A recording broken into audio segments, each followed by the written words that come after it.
US President Donald Trump has stepped up his anti-Iran rhetoric ahead of November elections. Trump has cited false media report on assassination plan to threaten Iran with an attack. In a Twitter post on Tuesday, Trump threatened to launch an attack, quote, 1,000 times greater in magnitude against Iran following reports that Tehran was planning to kill an American diplomat.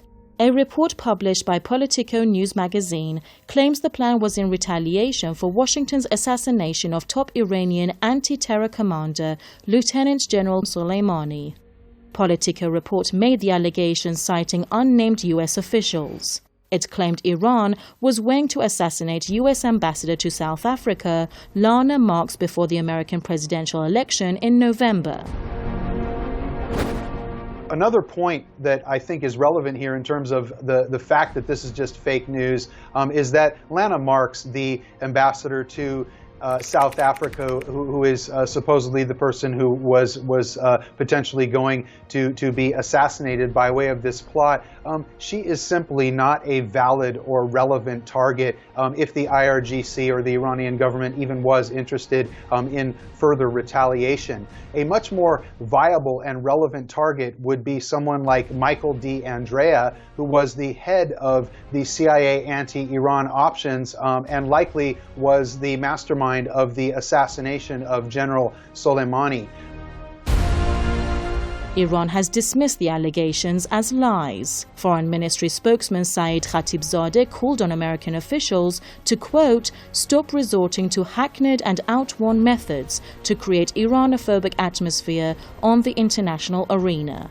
As a responsible member of the international community, the Islamic Republic of Iran has demonstrated its constant commitment to the international diplomatic principles and customs. Khatibzadeh further urged U.S. journalists to beware of falling victim to U.S. politicians' efforts to peddle lies. This report by Politico is clearly an example of fake news that has been generated by the Trump administration without evidence to do a few things. One would be to appeal to its Zionist and evangelical Christian base because it can show that Trump is still being, quote, tough on Iran, end quote. And as well, it can be used as a propaganda tool to try to motivate members of the United Nations Security Council to work with the United States to try to extend the arms embargo, which is clearly not happening.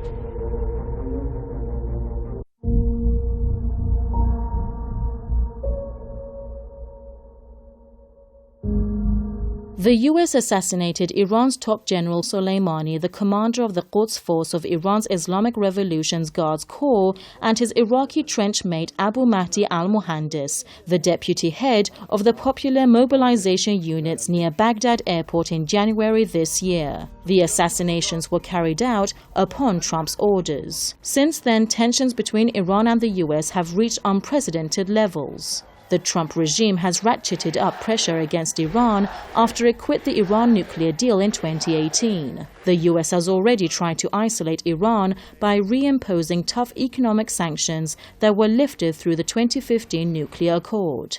The latest U.S. anti-Iran move includes absurd attempts by Trump's Secretary of State Mike Pompeo to trigger the snapback mechanism to restore UN sanctions on Iran.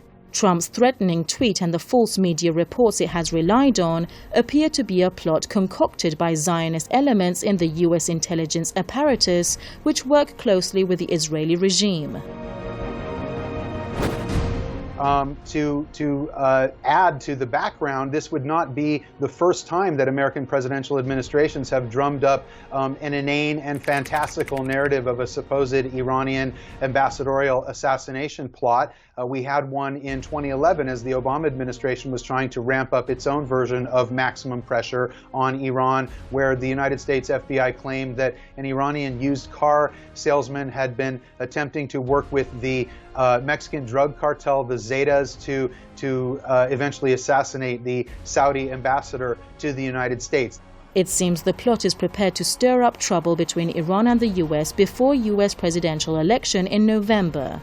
Any tension in the Middle East would boost President Trump's re-election chance. It's also believed tensions between Washington and Tehran would benefit the Israeli regime. It's also been suggested that the purported plan is aimed putting more pressure on Iran, while the US is busy implementing its plans to reshape the geopolitics of the region in favor of Tel Aviv.